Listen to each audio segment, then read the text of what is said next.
ప్రతిసారి ఎన్నికల ముందు రైతు కూలీలకు డబ్బులు ఇవ్వటం, వాళ్ళకి రైతు కూలీలకు అక్కడ పని అయిపోయాక ఖాళీగా ఉంటారు కదా, వాళ్ళకందరికీ డబ్బులు ఇవ్వటం, మినిమం ఎంత అని చెప్పేసి, ఆ తర్వాత భోజనాలు అన్నీ ఉంటాయి రమ్మనం అంటాం, ఉద్యమాలకు తీసుకురావడం, హైవేలను దిగ్బంధించడం, అక్కడే శిబిరాలు ఏర్పాటు చేసి అక్కడికి భోజనాలు ఇవన్నీ చేస్తా అదొక ఆందోళన అన్నటువంటి పేరుతో కథ నడుపుతా ప్రతి ఎన్నికల్ని ప్రభావితం చేస్తున్నటువంటి వేళ హైవేల ముట్టడి అన్నటువంటి కాన్సెప్ట్, దీనికి స్పాన్సర్షిప్ ఒకప్పుడు ఆమ్ ఆద్మీ పార్టీ, కాంగ్రెస్ పార్టీ, సోరోస్కి సంబంధించినటువంటి ఓపెన్ సొసైటీ ఇట్లాంటివి నడుస్తూ వచ్చినాయి. ఇప్పుడు వచ్చేటప్పటికి జాతీయ రహదారులను దిగ్బంధించకండి అంటూ రైతు నేత జగజిత్ సింగ్కి సుప్రీంకోర్టు ఆదేశించింది. జాతీయ రహదారులను దిగ్బంధించి ప్రజలకు అసౌకర్యం కలిగించద్దని ఆదేశించింది.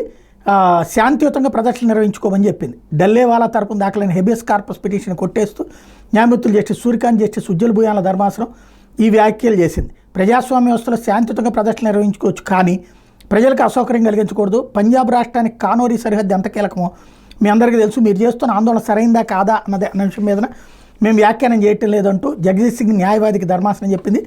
రైతుల డిమాండ్ల మీద ఆమరణ నిరాదీక్ష సిద్ధమైన డల్లేవాలాని గత నెల 26వ తేదీన పోలీసులు అదుపులో తీసుకుని 30ని విడుదల చేశారు. డల్లేవాలాని పోలీసులు అక్రమంగా నిర్బంధించారంటూ దాఖలైనటువంటి పిటిషన్ నేపథ్యంలో ఈ వ్యాఖ్యలు చేసింది.